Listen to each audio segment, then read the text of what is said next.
The Murder Shelf Book Club contains disturbing content related to real-life crimes.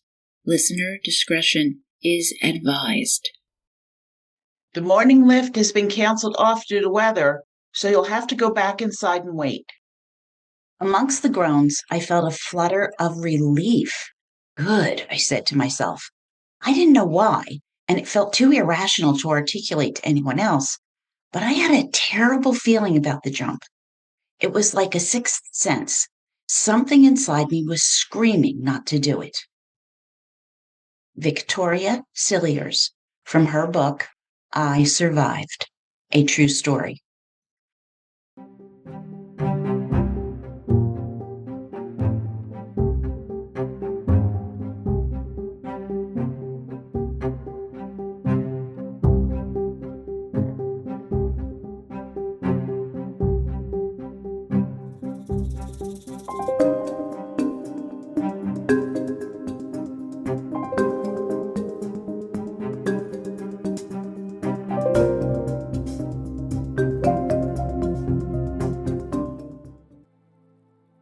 Welcome to the Murder Shelf Book Club podcast. I am your host, Jill.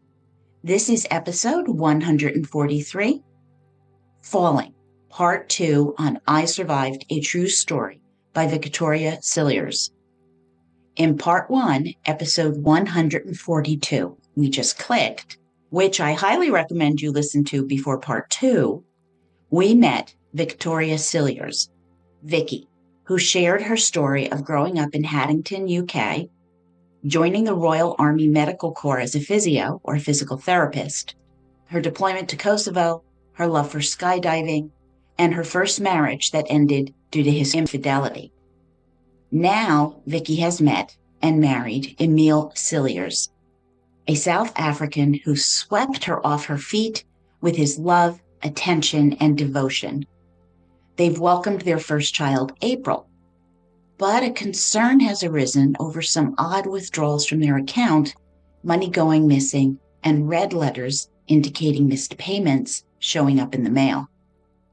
Trying to discuss this with Emile, he lashes out angrily and tells Vicky this was caused by his pay not being processed correctly, and he withdraws his love from her, refusing to speak to her, sometimes for days, leaving the whole situation very uncomfortable.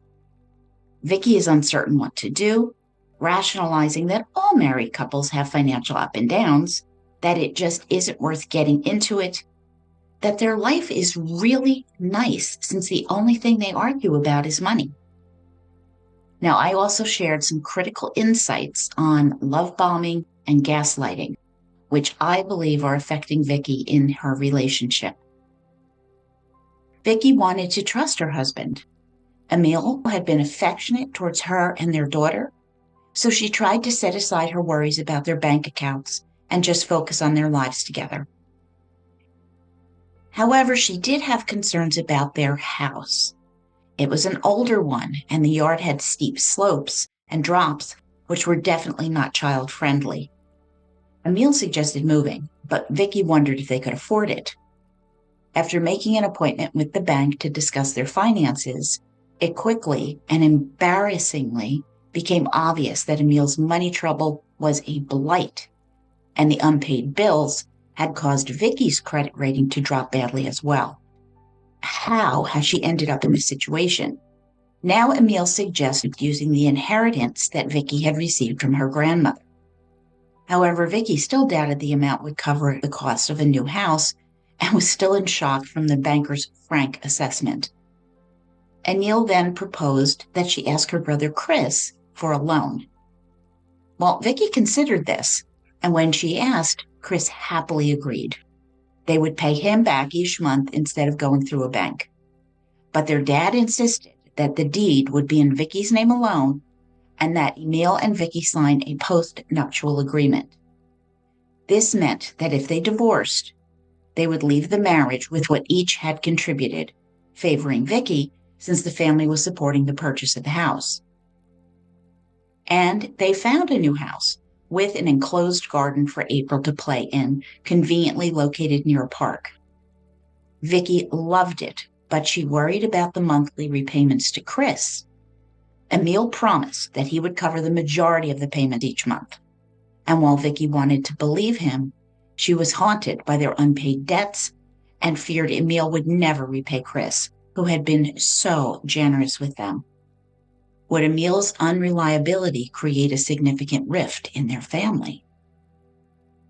Well, Vicky's worries proved prophetic. For the first few months, the payments were processed without any issue. However, then she began receiving notices of misdirected transfers. Emile claimed that there was another mix-up at work, something she found hard to believe. She suspected he was lying, but how could she prove it? Eventually, the responsibility of paying the bills fell solely on Vicky. And another issue emerged: her parachuting. After becoming pregnant, she had continued to teach the sport, but stopped jumping herself. And over time, what had started as a fun hobby shifted to a job necessary to pay the mortgage. She had lost her passion for it, and it also took her away from home too often. And Vicky wanted to prioritize her daughter and her husband. Parachuting was just not worth it, and it had its risks. Vicky was now 38 years old, and she wanted to have another child. So she and Emile needed to act quickly, despite their shaky finances. Emile continued spending money wildly, but she hoped that the prospect of a second child, or a sixth if anyone was actually counting, would inspire him to settle down. When she suggested the idea to Emile, he thought it was wonderful. However, after a year of trying to conceive, Vicky had still not become pregnant. They decided to undergo testing to determine if something was wrong, and the doctor requested a sperm sample from Emile. A few weeks later, while making an appointment to review the testing, the receptionist asked Vicky to bring in Emile's results. So she said to him, "Hun, will you have these sent over?" While bouncing April on his lap, Emile was dismissive, saying the results were fine. Well, did he have any paperwork that he could give the doctor? At this, Emile simply shrugged no. Now, deep down, Vicky knew he had never been tested and he was lying. But not wanting to start an argument, she let it slide, fighting back tears. Why didn't he care? Why was she dealing with this alone? Well, about a week before her appointment with the specialist, Vicky's intuition kicked in and she decided to do a pregnancy test, which came back positive. Excitedly, she bounced into the kitchen and announced that baby number 2 was on the way. However, Emile's response was tepid and nowhere near the enthusiastic reaction it had been when they found out about April. Feeling let down, he didn't even hug her. And this would mark a significant shift in his behavior. Shortly thereafter, a friend whose 16-year-old daughter had been babysitting April called Vicky. The mom awkwardly explained that Emile had been texting her daughter inappropriately. Shocked and in disbelief, Vicky defended Emile, insisting he would never do such a thing.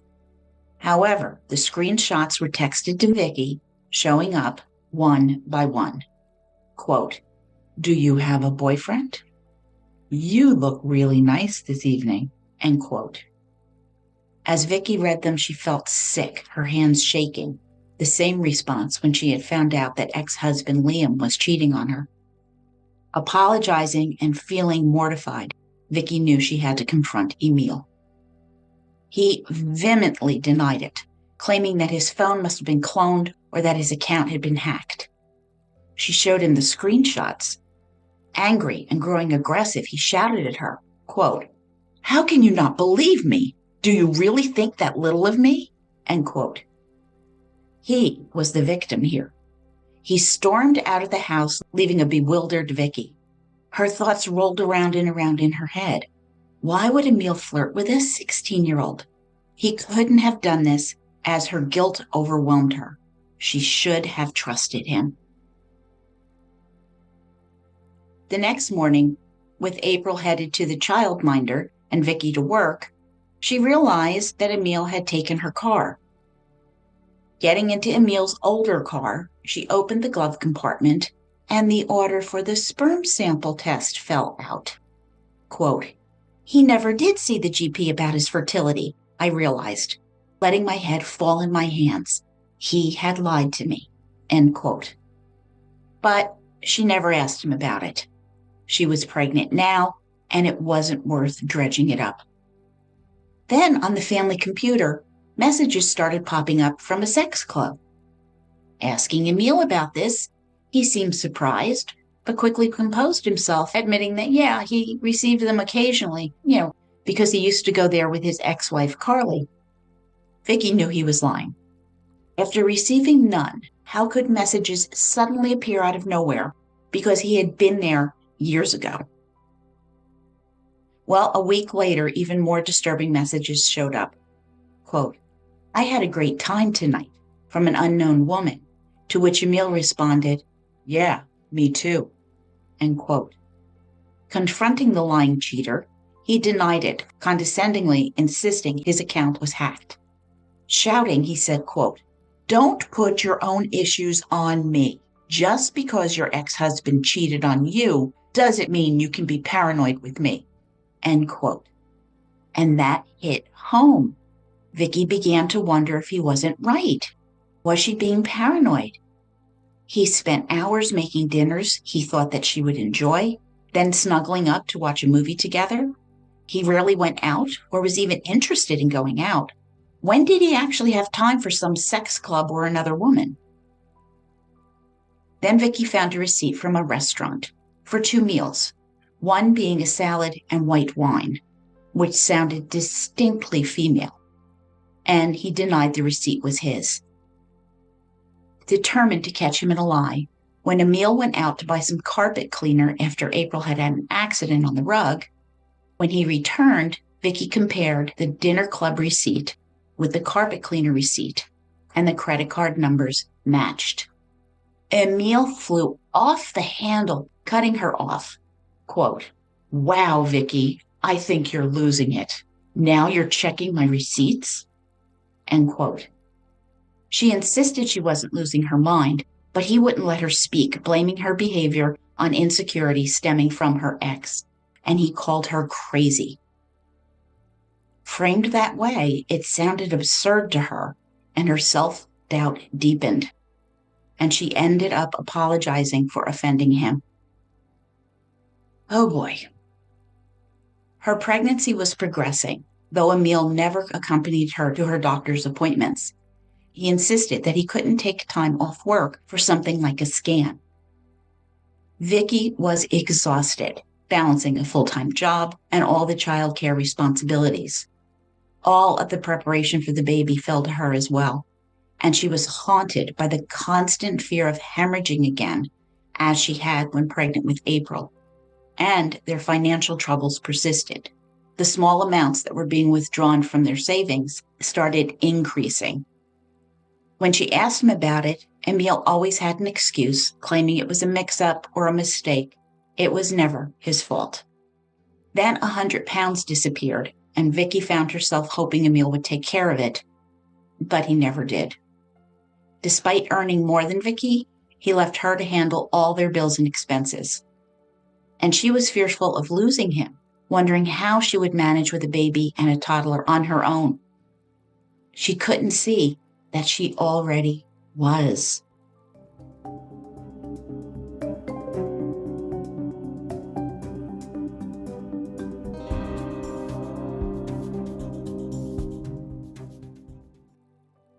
After noticing more unauthorized charges on her account, she called the bank to report them.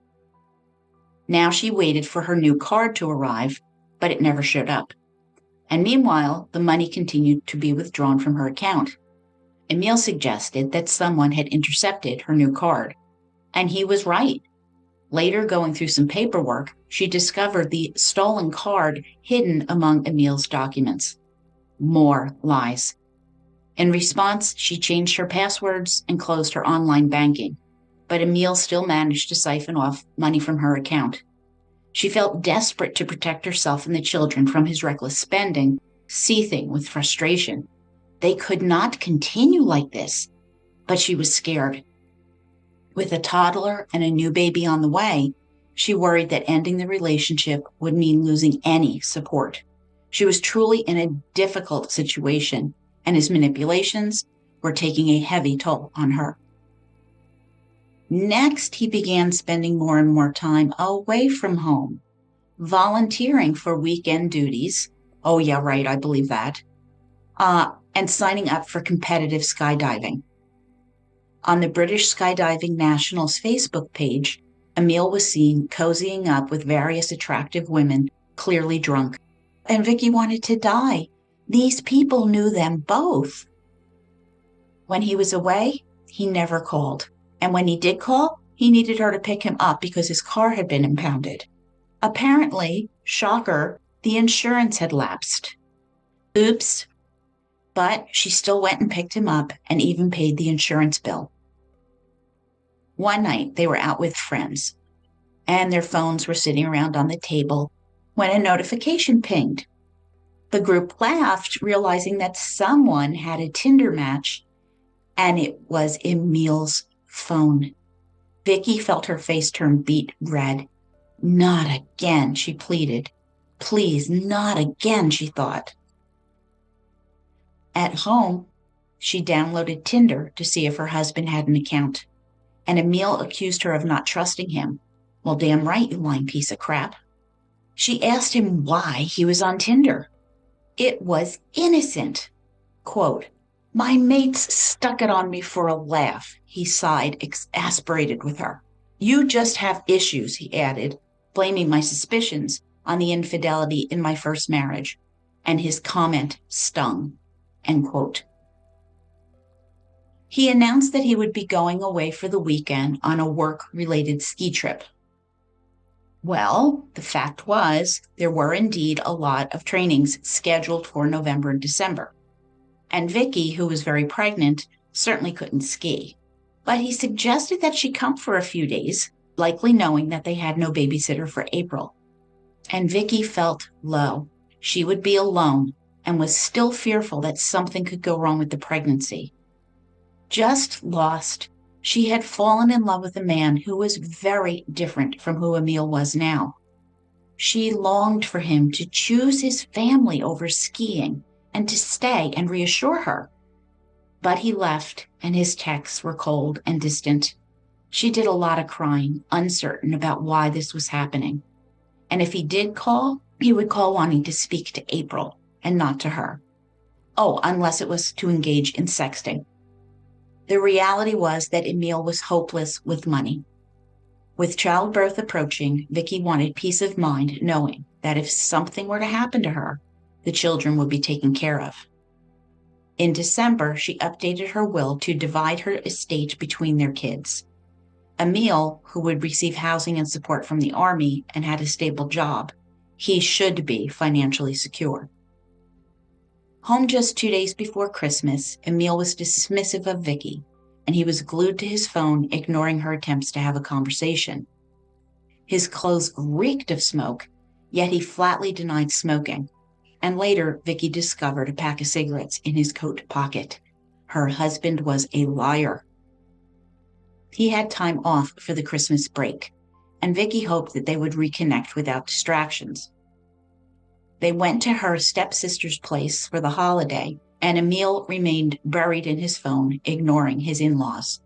Vicky suggested, "Hey, let's go for a walk," but he didn't even look up. Who was occupying his attention? Catching a glimpse at the screen, she saw the name Stephanie pop up, and her heart sank. On Christmas morning, April and Vicky gave Emile his stocking filled with gifts and a card that April had made for him.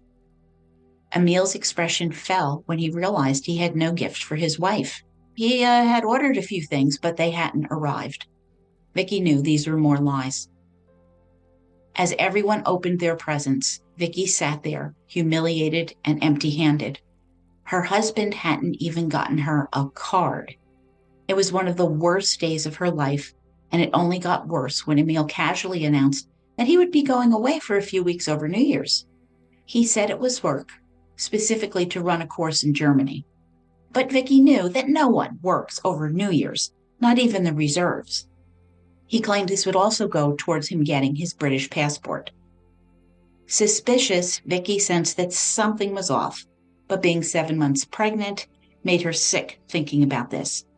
She asked him not to be gone too long because they needed to pick a name for their baby, and he shrugged. He had set off on this holiday when Lloyd's bank called to inform her about insufficient funds. Emile had tried to purchase an airplane ticket using her card. Calling him, he insisted that this was a last-minute trip and that work would reimburse him. Quote, "I realized my husband doesn't love me and I am trapped." End quote. Emile was gone and hadn't called her. Fretting about him, Vicky reached out to a friend who had been stationed at the same German base, Paderborn. She learned that this was a large camp with excellent Wi-Fi. And then Vicky began second-guessing her decision to involve her friend in her personal drama. It was disheartening to realize that while Emile had a strong signal, he had never bothered to reach out to her. She threw herself into work and focused on her impending motherhood and her daughter. A few days later, Emile contacted her, saying that Paderborn had terrible cell reception with no Wi-Fi, so she probably wouldn't hear from him that much. Liar. Disgusted and heartsick, Vicky began to wonder if she wanted to hear from him at all. Her friend Antoinette refused to let Vicky spend New Year's Eve alone, and so she invited her to her dinner party. Vicky and April went, having a wonderful time, and everyone commented on how adorable April was. However, as Vicky drove home, she was overcome with loneliness. Emile should have been there with them. He shouldn't want to miss this, the last New Year's Eve as a trio. She vowed to focus on the positive and gently placed April in her bed, kissing her forehead. Turning on the TV, Vicky caught the crowd's mid-countdown. 5, 4, 3, 2, 1. Happy New Year! As Big Ben chimed in the background. She looked at her phone, waiting for a text from Emile. By 2 a.m., she finally gave up. Quote, "By the time I wake up, his message will be there," she told herself. End quote. And waking up the next morning, Vicky grabbed her phone, and there was nothing from Emile. Nothing. Later that afternoon, she received a Happy New Year message from him, but chose to ignore it. And an hour he responded, quote, "Oh, be like that then." End quote. Vicky felt a surge of anger.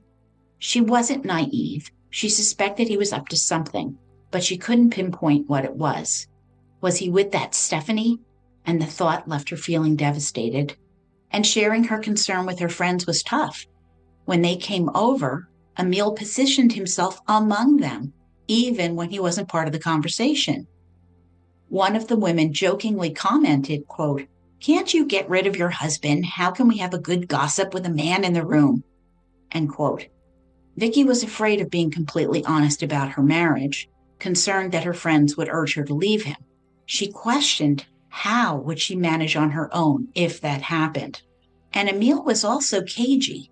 He logged into Vicky's iPad and noted several sarcastic messages that she had sent about him. And when she asked him why on earth he was in her iPad, he blamed it on April, claiming that she had pushed some buttons and he had inadvertently seen it. Absolutely desperate, Vicky texted Emile, telling him that she loved him more than ever, but he was pushing her away. There was no response. When he did finally return home after 2 weeks abroad, he interacted with April but ignored Vicky. Sitting on the sofa and silently watching a movie, she noticed her phone indicated an email had arrived, and it was from Emile. He said that emailing her was easier since Vicky was far too emotional for a face-to-face conversation. He wrote he wasn't sure how he felt about their marriage, and the list of grievances that she had against him flooded her mind. She was pregnant, he left for weeks at a time, he was reckless with money, he was having an affair. But instead of expressing her frustration, she responded, quote, You really do pick your timings, end quote. It was clear that he was uncertain about wanting to remain married, and he needed time to think, but he insisted that he would be there for her and the baby. Finally, she just asked him, "Is there someone else?" And he looked her in the eye and denied it. Then he said he was going to stay in a room at the base, and her shoulders dropped as she realized he was leaving her alone again with a 2-year-old to care for. She pleaded with him to focus on the baby, and he agreed to stick by her for the next few months, but they needed to rethink their relationship thereafter. And now he stayed at the base, stopping by on and off on the weekends. After a few weeks of this, he announced that he would be going on a military drive trip in May. Right after they would have a newborn? Emile disagreed. Not a newborn. The baby would be a few weeks old by then. Absolutely unbelievable.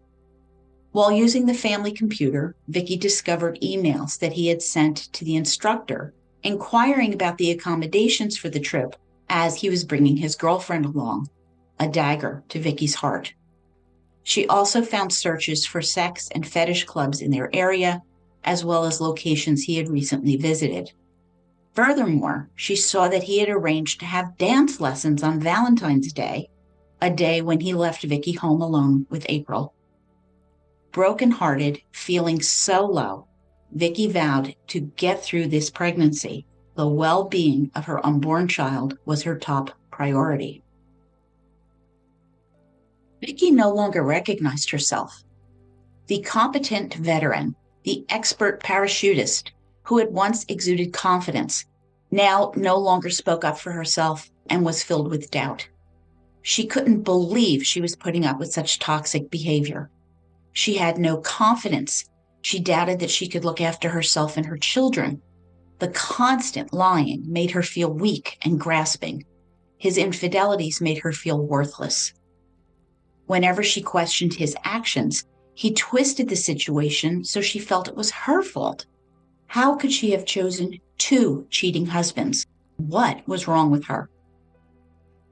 Going through the motions of daily life, she knew she needed help with the new baby. Perhaps she could convince him to be honest. Then they might have a chance to start over. She decided to give it until their wedding anniversary, just 6 months away, to see if they had a future together. A few days after Valentine's Day, Vicky went into labor around noon. Her dad said that he and Frances would start the drive down from Scotland. Emile said he'd be home after work. As Vicky walked around, the early stages of labor were both painful and slow. Emile finally arrived home, as did Dad and Frances. It was still too early to go to the hospital, and Emile was preoccupied with his phone, so he finally went to bed. Vicky woke him at 1 a.m. to let him know it was time. They settled into the hospital, and the midwife informed them that the labor had stalled, and it would take hours to restart labor, leaving Vicky screaming in pain. Through the haze, she felt Emile holding her hand, even as he continued texting with someone. Finally, their beautiful son was born, flooding Vicky's heart with love.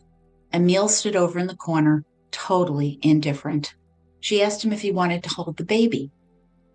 Taking him, Emile cradled their little boy and still said nothing. Vicky then asked him if he loved her, but Emile gave her a blank look. Exhausted, she fell into a deep sleep. Due to the long labor, both she and the baby would remain in the hospital for the next 12 hours, and the plan was to discharge them around 8 p.m. that night. But Emile hesitated, saying it was really too late to go out. Wait, didn't he want us to come home? Well, the doctor offered to let them stay until morning and suggested that Emile could go home and get some rest. And he did. And Vicky couldn't shake the feeling that he didn't want to bring them home. But then suddenly, Emile had a change of heart, and he said he would come and get them that night.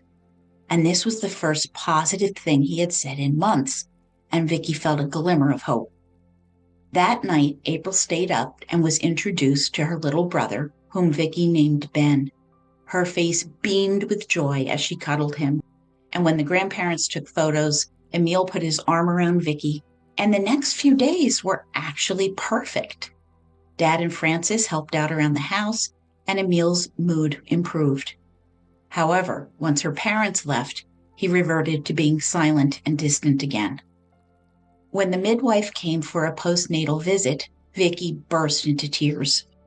She dismissed it as baby blues, as she couldn't bring herself to tell the midwife that her husband was a lying cheat. Not long after Ben's birth, Emile announced that he was borrowing her car. This irritated Vicky because she was on maternity leave and she would like to actually use her car. And when he returned, it was reeking of cigarette smoke. Fuming, she stormed in the house, interrupting the breakfast she had made him. Quote, "Do me the courtesy of not smoking in my car," she exclaimed, end quote. And he denied having smoked.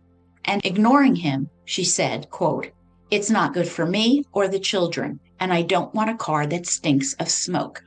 "You're accusing me of something I haven't done," he shouted, jumping up from his seat. The expression on his face was stone cold, so horrifying I couldn't forget it. His aggressive reaction to what I was saying only confirmed to me, "You always overreact when you're lying," end quote. And she turned and left the house. Any affection between them had long since vanished. He did help with the children, and he took a night feed for Vicky once a week. One night he announced that he was heading back to the barracks to sleep. Well, that's odd. It's already 10 p.m. But Emile insisted that he would avoid the morning traffic if he left now. With April sleeping upstairs, she got in bed with Ben, feeding him, and she heard Emile fumbling around in the kitchen. She figured he was making coffee for the ride. After a while, she realized he was still home and wondered what on earth he was doing. But finally, she heard the front door close as he left. The next morning, Vicky crept silently downstairs to make herself a cup of tea, careful to not wake the kids. This quiet time was so precious. Oh, all the parents out there, we know that. But she sniffed the air and caught a strong odor of gas. A pipe ran behind the food cupboard that connected to the stove, and Vicky leaned in to confirm that gas odor. She turned off the lever attached to the pipe, noticing something that looked like dried blood. Quickly, she texted Emile, asking if he had adjusted the level, because there was this dried blood, and he had cut his hand badly over the weekend, and it had bled quite a bit. Emile replied, quote, "Did you turn the stove on?" And she almost laughed, thinking, "Of course not. I'm not about to blow up the house," end quote. She opened up the window to let in fresh air, and the smell dissipated. When she tried to adjust the lever again, there was a whoosh of gas.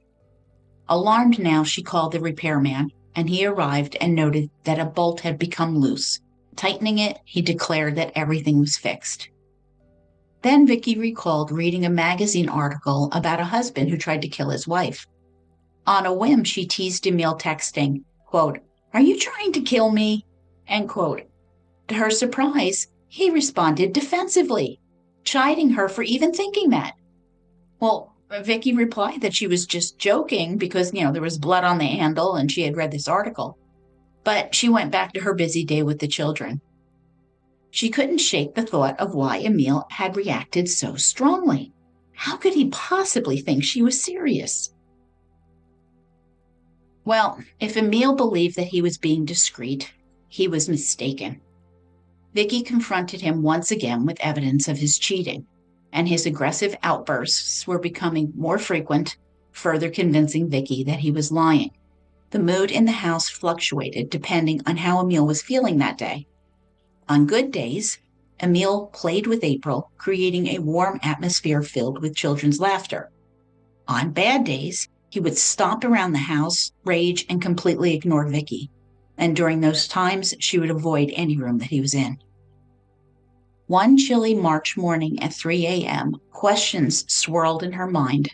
How could she afford childcare for 2 children when she returned to work? She was shouldering all the bills, with Emile offering no support. What was she going to do? The financial issues remained a constant source of conflict, leaving her feeling trapped, and she wasn't sure how much more she could endure. As a result, she started waking up very early, savoring the solitude in the early hours while the kids slept and Emile was home. She walked the dark streets for hours, trying to untangle her thoughts about her marriage. He didn't seem to care, but they had children now. Emile was lying, cheating, and disappearing for weeks on end, and she saw no path forward. Yet she still loved him. How could she manage with her newborn all by herself? And I'm saying to myself again, Vicky, aren't you already doing that? But she just can't see it. Emile was attentive to Ben, and he was helping with the night feedings, which did give her a little bit of hope. He was home most evenings, and they would sit down to dinner as a family. She prayed that maybe they were over the worst and that things were improving. And her hopes were rewarded when an enthusiastic-sounding Emile called her. Quote, "It would be really great for us to go and jump together." End quote. Oh my God, it had been so long since he wanted to do anything together, and her heart leapt. She was delighted. Emile said he would make arrangements at the parachute center, and his tone was warm, and Vicky was so touched that he had suggested this. It had been a long time since she jumped, not since before she was pregnant with Ben, and she was apprehensive about jumping, but knowing that Emile would be there with her reassured her that she would get back into the swing of things. They went to the Netheravon Parachute Center, and she ran into her old friend Wes and handed him her parachute for him to inspect. He told her that her AAD, the automatic activation device, was out of date. Now, this device is responsible for deploying the reserve parachute if the jumper was falling too quickly, was at a low altitude, or the main failed. Without it, a jump would be dangerous, and Wes explained that he would send it out for servicing, have the batteries replaced, which meant that her parachute rig would be out of action for the next few weeks. Feeling disappointed, she asked if she could rent a kit, and Wes was more than happy to accommodate her and was thrilled to have Vicky back. She shared the good news with Emile that she could rent a kit, but she noticed him dropping his gaze. What? What was wrong? Emile couldn't find a babysitter. Disappointed, he suggested that Vicky should go ahead with her plans to jump on Saturday while he was with Ben and April. Damn it, Vicky thought to herself. She really wanted to do this together, but she didn't want to upset him. So she agreed, and he promised to come and watch, and she appreciated the smile he gave her. So a week after the gas leak, they bundled the kids into the car as April chatted away to her parents. Quote, "Mummy's jumping from high up in the sky?" she asked. "That's right," said Emile, turning to smile at Vicky. But unfortunately, the weather that Saturday was not great, and Vicky wondered if the jump would be canceled as she was filling out the necessary paperwork. Chief Instructor Mark was delighted to see Vicky, saying it had been too long, and he signed off on her paperwork. As they chatted, Vicky admitted she wasn't sure she wanted to return to instruction. It came with such responsibility, and she felt she really needed to focus more on her family. And Mark assured her that he would support her no matter what decision she made. Grateful for his understanding, Vicky realized that she would need to see how she felt after the jump. Did she still love skydiving? She wasn't sure, and it did take her away from the family. While retrieving her family, Vicky went over to the kit store to get a parachute, choosing a small one. A woman nearby paused, asking if Vicky was allowed to have the smaller chute, since the smaller parachute meant a quicker fall. Wes assured the woman that this was fine and that Vicky, an expert, could handle herself. Emile picked up the parachute and swung it over his shoulder. And then April announced she had to go potty. While Vicky was buying her ticket, Emile took his daughter and bounced away, while Vicky cradled Ben in her arms.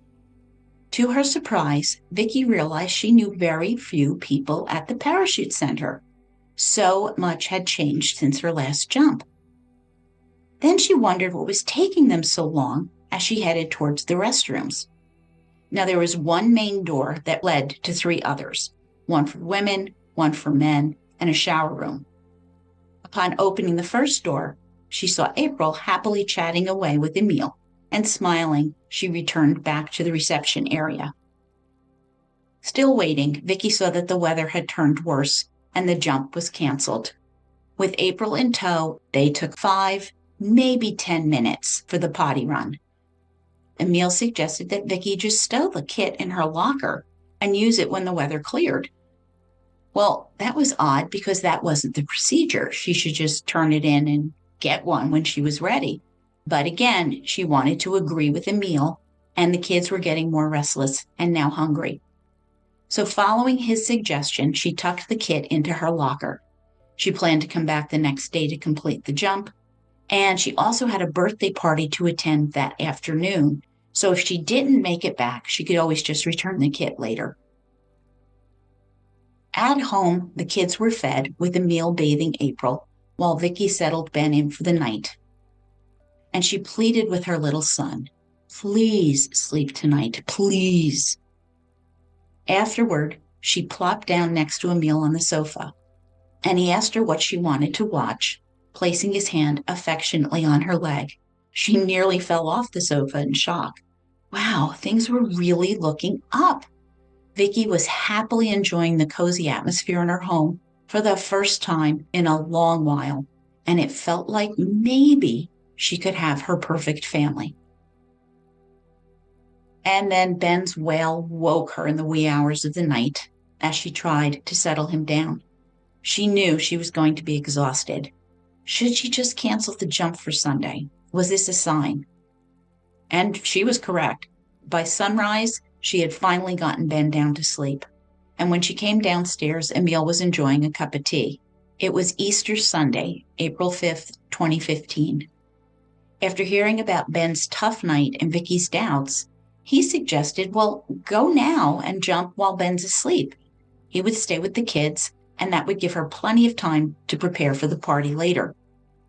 Though a little reluctant, she thought that since the jump was on her mind, she might as well go and get it over with to stop worrying so she can enjoy the rest of the afternoon. Giving April a big hug, she headed over to the parachute center, her nerves taut with tension. She really wanted Emile there, but he had planned this for her and she just had to see it through. Retrieving her kit from her locker, she made her way to the hangar.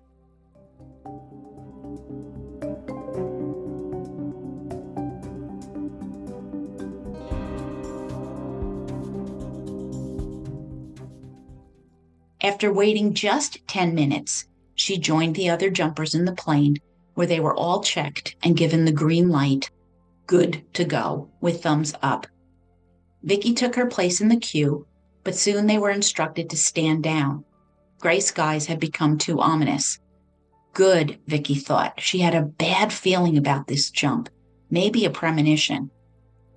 Going back inside, she texted Emile about the weather and the delay, and he advised her to just wait a while. It might clear up and she could catch a ride later.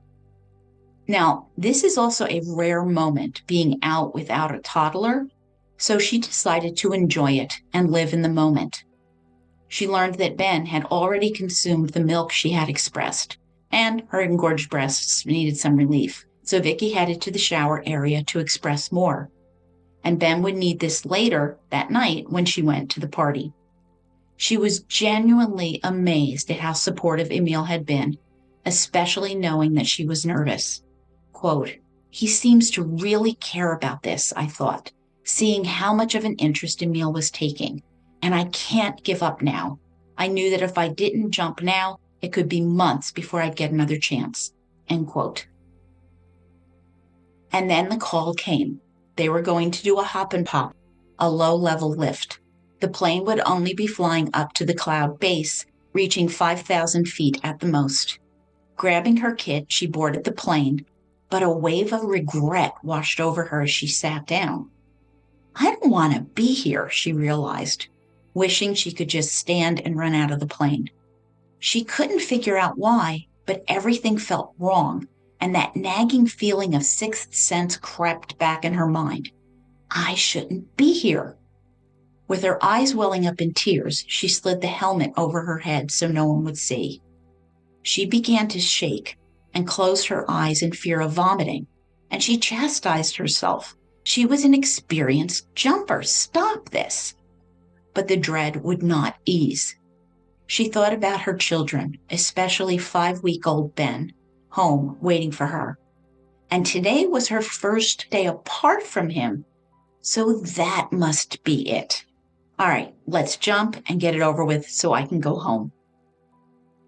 With clouds lower than expected, the jump master decided that only a few people could exit with each pass, so Vicky would be among the last to jump. As the door opened, the first person leaped, and the plane circled the airfield 3 times, and with each pass, more jumpers exited. Finally, it was Vicky's turn. Alone, she felt herself kick into gear, her fears pushed back. Jumping was second nature. Crouched over the door, she looked down at the 3,000 feet below, spying a field beneath her. Holding her breath, she leaped into the sky. The rush of cold air hit her face, and she fell, a sense of serenity washing over her. She had this. She spread her arms out in front of her, navigating through the air with careful control. Reaching behind her, she grabbed the toggle at the base of her rig strapped to her back and pulled it outward, deploying the parachute. The canopy billowed out, but instead of slowing down, she felt an uneven jolt. Weird, the lines attached to the parachute were badly twisted. Shock hit her for a moment, but she quickly snapped out of it. She'd encountered this before, and annoyance bubbled up. Her training kicked in as she began to unravel the twists, and it seemed to be working, but she could see there was still something wrong. Screw this, she thought, cutting away the parachute as she continued to drop. Preparing for a severe jolt from the fast-acting backup parachute, she tugged the toggle to open it, closed her eyes, and braced for the snap motion that would jerk her upward, only to feel nothing. The reserve parachute had only partially inflated, causing it to spin out of control. She was violently thrown sideways, almost upside down. Fighting against the turbulence, she desperately tugged on her risers, trying to free the twisting lines. Slowly, she began to build up momentum, and just as the lines started to untangle, the spinning intensified. Dizziness washed over her, but she continued to pull on her risers, striving to gain control of her descent. The thought of April and Ben flashed through her mind. She had to slow down. If she could figure out what was wrong, she could fix it. How could this be happening? With only half the canopy working, she pulled as hard as she could to reduce her speed. And suddenly there was a large metallic bang, and at 60 miles an hour, everything went black. Opening her eyes, Vicky noticed the air smelled like dirt. Soft ground was underneath her. I'm still alive, she thought, moving her finger slightly, then her toes. When both responded, she breathed a sigh of relief. Good, everything works. Looking around her, some people exclaimed, "Oh, thank God, Vicky!" Kneeling beside her was Kate, a friend from the center and a trained doctor. Kate quickly checked her over as a blur of people surrounded them, worry etched on their faces. The blaring klaxon of the ambulance drew closer and closer. Well, wait, was she in a helicopter? They were landing in Southampton. But Salisbury's closer, Vicky muttered weakly. Yes, but Southampton has a major trauma center, Kate explained. Vicky protested faintly that she was fine, and then succumbed to sleep again. When she woke later, she found herself being wheeled into an A&E for accident and emergency, with a crowd of doctors surrounding her. Then she was in a hospital gown, voices murmuring around her. Vicky drifted in and out of consciousness. Opening her eyes once more, she saw she was in a large hospital bed in a large A&E room, and Emile was by her side. Quote, "How are you feeling?" he asked. Wiggling her fingers and toes. "Fine," she replied. "Good, I've been here for some time," he said, end quote, as Vicky apologized for causing all this fuss. She could sense his blame, which made her feel guilty. Her head spun from the medication she was on, and she closed her eyes to block out the blurry images and the noise ringing in her ears. As they increased her ketamine, she was taken for a CT scan, and the world faded away once more. Her eyes fluttered open, and a doctor greeted her with hello, and he mentioned that her parents were on the way to the hospital. Well, Vicky was surprised because she felt fine and wondered why they needed to come, and the doctor explained what had happened, that she had suffered a bad fall. Emile then told her the kids were with Carly, his ex-wife, but her parents would be taking care of them tomorrow. And Vicky thought, wow, that was really nice of Carly. And April got along well with her older half-siblings. Vicky had actually rarely seen Carly or her kids. As the doctor detailed her injuries, Vicky learned that she had a broken pelvis that required surgery.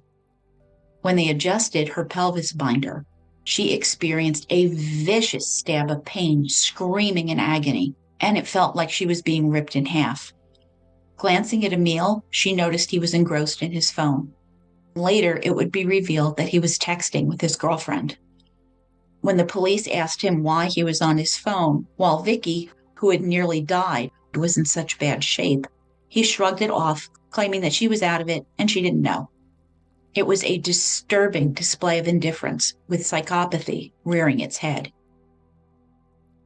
Vicky had broken most of the ribs on her right side, which caused part of her right lung to collapse.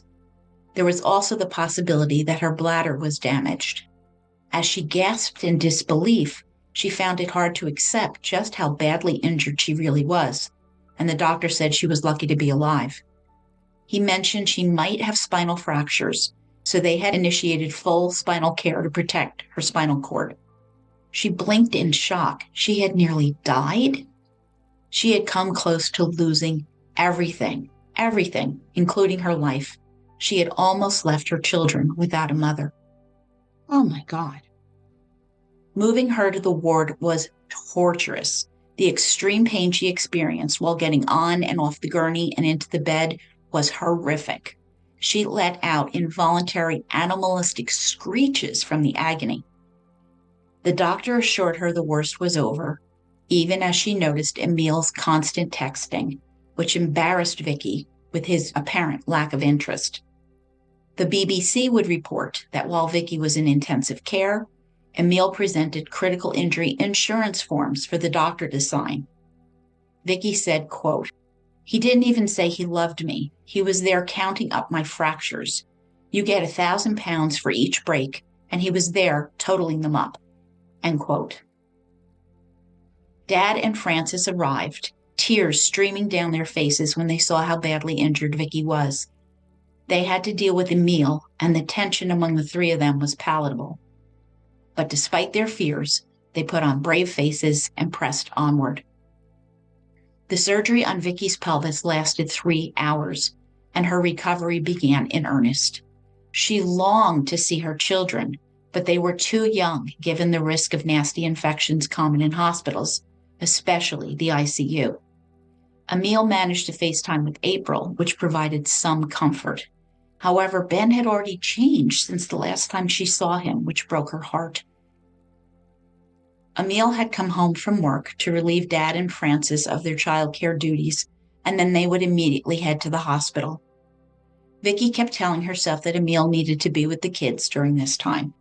But the truth was, she needed him by her side to help her heal so she could return home.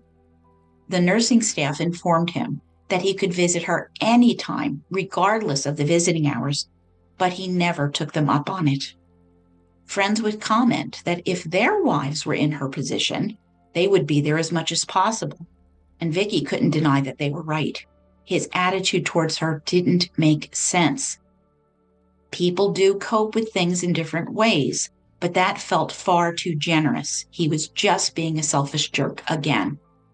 And Vicky admitted to using the powerful fentanyl button on her IV to simply forget where she was.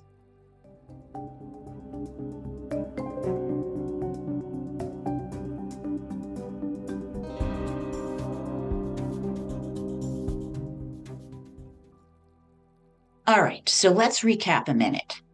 Both of Victoria Cilliers' parachutes failed, which is incredibly rare.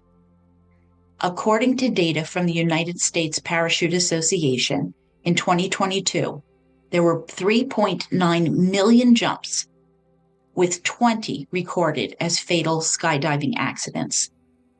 This results in a rate of 0.51 fatalities per 100,000 jumps. For tandem dives, where the student and the instructor jump together, there was 1 student fatality for every 500,000 jumps over the course of a decade, which equates to 0.0002%. In 2022, 2 fatalities were attributed to equipment issues. Another 10% were related to medical problems, and 80% were due to intentional or unintentional human errors made by experienced license holders who miscalculated. Okay, so according to skydivemonroe.com, there are 2 types of malfunctions, total and partial. A total malfunction occurs when the parachute fails to activate or is activated but does not deploy. A partial malfunction happens when the parachute deploys but is not landable. And there are 3 basic reasons for these malfunctions: improper or careless packing, poor or unstable body positions, and a malfunction. As part of their training, all skydivers are taught the correct procedures for packing parachutes and proper body position for successful deployment. But despite all of this, malfunctions can still occur.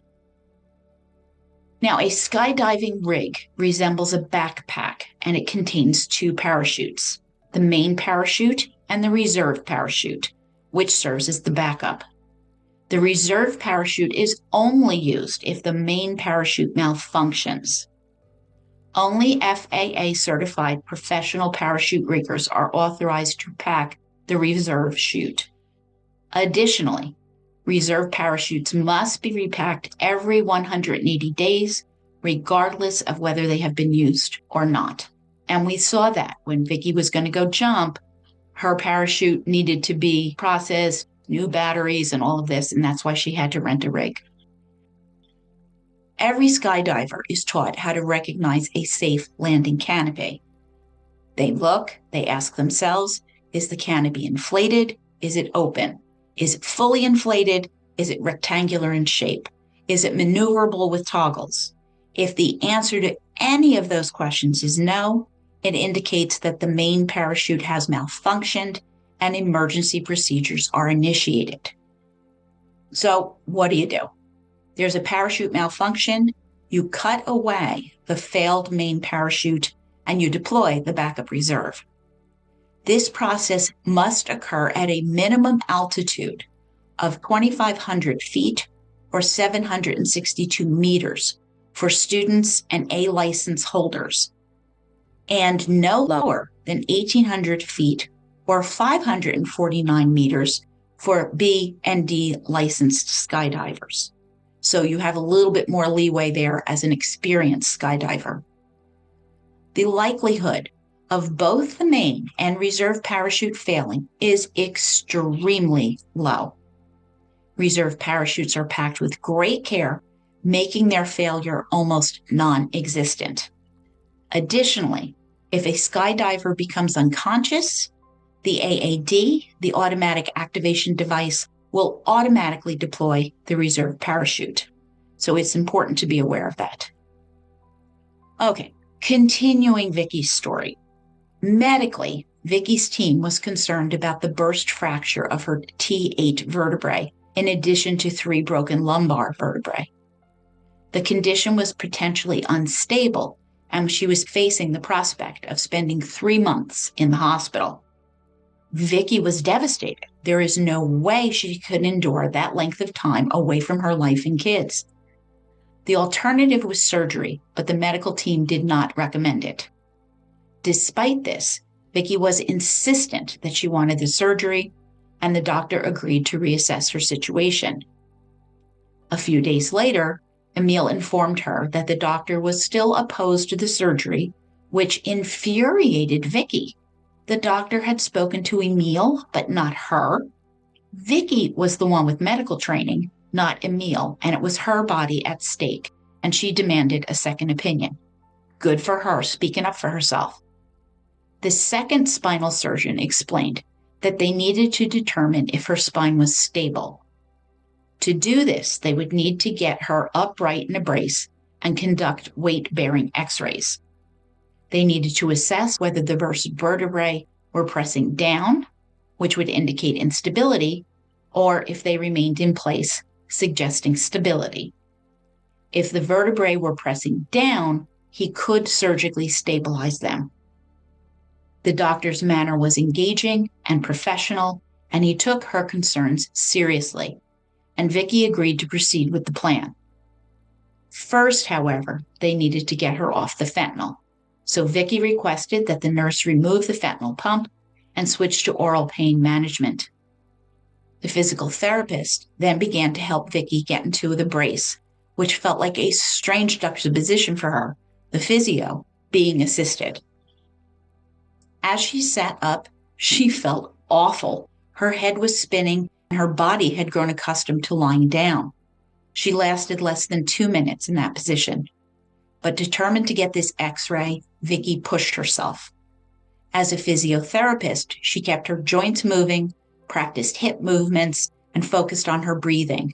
And each time she sat up, she managed to stay a little bit longer through sheer determination. By the time the x-ray was scheduled, Vicky had successfully sat up and swung her legs to the side of the bed, astounding the spinal surgeon. She was willing to do whatever it took to get back to her babies. And Emile was nowhere to be seen. In the trauma unit, Vicky had different teams to address each of her issues: pain management, nutrition, and physiotherapy, along with her key worker, a supportive nurse who served as her main point of contact for all medical matters. And she was present when the spinal surgeon arrived with her x-ray results. Anxiously awaiting the news, he assured Vicky that her spine was stable and that she would require no further surgery. Oh, this was great news, and she felt a wave of relief wash over her. One more hurdle overcome. The surgeon also suggested that Vicky speak with a psychologist, as she had experienced significant physical and emotional trauma. When the psychologist came to talk to her, her wonderful husband Emile made a rare appearance and stayed for the conversation. And Vicky felt she couldn't ask him to leave, knowing he would later use it against her if she complained about his infrequent visits to the hospital. When asked about the state of their marriage, Vicky lied and said that everything was fine, since the psychologist was not there to resolve her marital difficulties. Vicky never booked another appointment. Instead, she chose to focus on her healing and regaining her strength. Now, due to her injury, Vicky couldn't put any pressure on her right leg. She could only touch her toe to the ground for balance. And she progressed from using a large frame device to a Zimmer frame, which is like a walker, and eventually crutches. Finally, she achieved the independence of going to the bathroom by herself. And her next challenge was tackling stairs. Wearing a brace to keep her back straight, her movements were slow and rigid, but Vicky was determined to get home to her kids, the driving force behind her recovery. They began discussing discharge dates as Vicky beamed with joy. Her determination and effort had reduced her expected 3-month hospital stay to just 2 weeks. She called Emile to let him know she would be coming home in a few days, and he replied that he was too busy at work to pick her up. Deflated, she longed to see her kids, his kids. 3 days later, Emile finally managed to pick Vicky up from the hospital, fitting this into his busy schedule. Still in her brace and on crutches, she slowly made their way into their home, and April threw her arms around Vicky's legs, crying, "Mommy!" Overwhelmed with happiness, Vicky burst into tears as Dad came forward to greet her, carrying Ben. However, worry loomed over her. Now that she was home, Dad and Francis would be returning to Scotland. How would she manage everything alone? Well, in the hospital, everything had been taken care of for her, and she didn't want to add to Emile's stress. No, of course not. We wouldn't want to stress him out. She navigated the scares on her bum, sliding up step by step, but then realized when she got to the top, she wasn't going to be able to pull herself up. So Emile sighed and came up to give her a hand, leaving Vicky feeling like an inconvenience.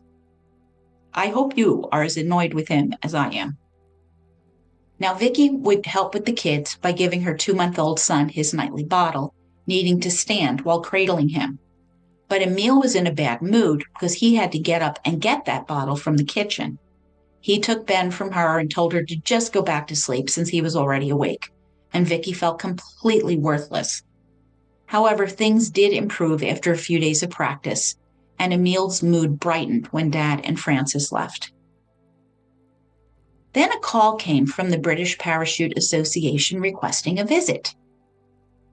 Jeff Montgomery, who Vicky had worked with at Netheravon, arrived with Tony, an instructor. They informed Vicky and Emile that they were opening an investigation into her accident. Surprised, Vicky had been so focused on recovering, she hadn't given the accident much thought. Had anyone mentioned this to her? And she shrugged and said, "No, why?" Quote, "There were slinks missing in your parachute," Tony told me. I was stunned. That's impossible. Tony explained that they hypothesized that it was pressure from the brake line pushing against the other lines that kept the parachute inflated enough for you to survive. Essentially, it's a surprise that you survived. You were a hair's breadth away from being killed. End quote. Jeff was determined to figure out what went wrong. All right, so parachute slinks. They are fabric components that connect a parachute canopy's suspension lines to the risers. They replace traditional metal links as they're more durable and can be reused to reduce damage to the slider grommets, meaning that the suspension lines last longer. Vicky's slinks hadn't failed. They were missing, which was impossible.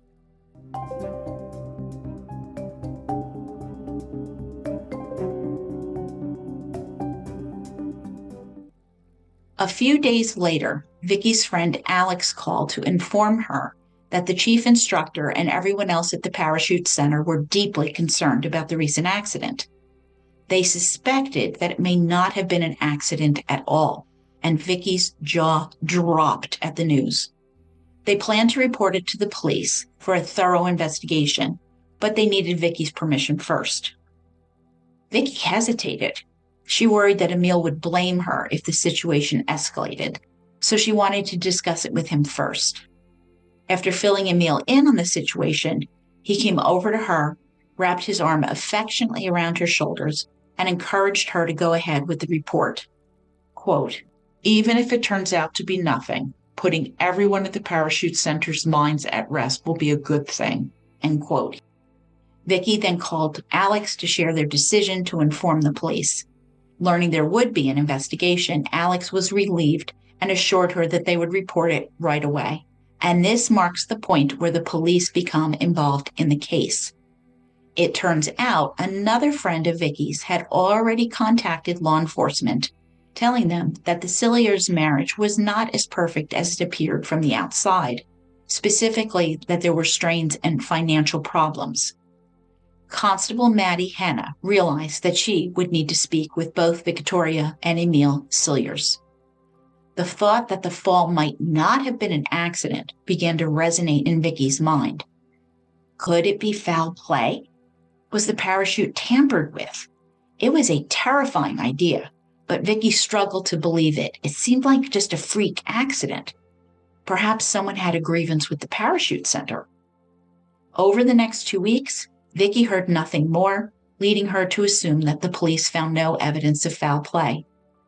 Meanwhile, she started planning April's Frozen-themed birthday party with her friends, which would include a bouncy house. During that party, Emile helped Ben, encouraging Vicky to enjoy her time with April. His behavior was in stark contrast to the aloof jerk he had been during Christmas and after Ben was born. Once again, he seemed like a completely different person. By the end of the day, Vicky had had a lot of fun, but she was exhausted, and Emile put Ben to bed, bathed April, and settled her down. When he walked into the living room, he found Vicky lying flat on her back on the sofa, and he chuckled and said, quote, "You'd be lost without me." And Vicky agreed that that was absolutely true, end quote. It had taken some time, but things between them appeared to be improving. He was even laughing. 2 days later, Emile ran down the stairs shouting that he was late for work and he would see them tonight. But Emile never came home. There was a knock at the door, and Vicky saw 2 men, Detective Inspector Paul Franklin and Mark from the Wiltshire Police. Concerned for Emile, Vicky hoped that he was all right, and the detectives explained that her husband had been arrested. Vicky was stunned. Why? She asked. She learned that the arrest was for suspicion of attempted murder, specifically of Victoria Cilliers. The words echoed in Vicky's mind as she struggled to comprehend the situation. What on earth? Well, she needed to speak to Emile, but her request was denied. Confused and anxious, she asked why they suspected him. And they said they had spoken with everyone who might possibly be involved, but could not share more details at this time. And spoiler, Vicky would learn almost nothing about the case or the evidence for the next few years. Yes, years. Meanwhile, she grappled with a disturbing thought. How could the man I married and had children with do something so inherently evil to me? She certainly recognized that Emile had his faults, but this? No, this was unbelievable. Vicky had no idea when she would be able to speak to Emile again, and it scared her to realize that she was on her own with a 3-year-old and small baby. She would need to call her dad, who was also in shock at the news. And guess what? He and Frances drove down again from Scotland. It is really important to note here that Vicky does not see herself as a victim. She cannot believe that Emile could do something so terrible. The police must have made a grave mistake. And research shows that 51% of victims of coercive control do not see themselves as victims. And I will pause our look into the case of the parachute plot murder here. I will be back with part 3 shortly, when we will begin the investigation in earnest, as Vicky struggles to process what is happening as more charges are forthcoming. And our next book is Chasing Down the Zombie Hunter by Troy A. Hillman. Hot off the presses, this engaging true crime book was just published on October 7th, 2025. So you need to read this one with me. Chasing Down the Zombie Hunter is an extraordinary, detailed inside story of how an ex-CPA turned detective, Troy Hillman, and an elite team of detectives forged a cold case unit determined to solve a brutal double murder that had haunted Phoenix, Arizona for 2 decades. Thank you for listening. We will get back to Vicky's story shortly. I do have some special episodes in the works that will be dropping on our off weeks as I strive to give you fascinating content on the best true crime books. I appreciate you joining me on this journey. I do not want to do this without you. Don't forget, if you're going to CRIMECON 2026 in Las Vegas, you can use my code, one word, lowercase letters, murdershelf, to save 10% on your badge. If you enjoyed the podcast, please share it with friends, with family, and leave a positive 5-star review. All of my sources, photographs, articles, recipe, and drink links are on my blog at www.murdershelfbookclub.com, November 2025. And if you have any questions, contact me at jill@murdershelfbookclub.com or follow me on X, Facebook, Instagram, LinkedIn, and YouTube. Additionally, you can join my Patreon for $2 to $4 a month and help choose the next book I feature and enjoy my serial killer class. See you in 2 weeks with the conclusion of I Survived by Victoria Cilliers. What a story.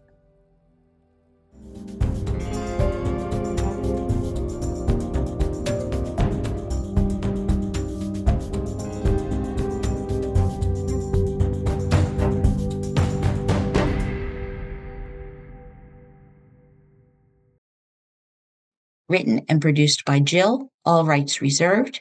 Music, The Pewter Elephant by Blue Dot Sessions.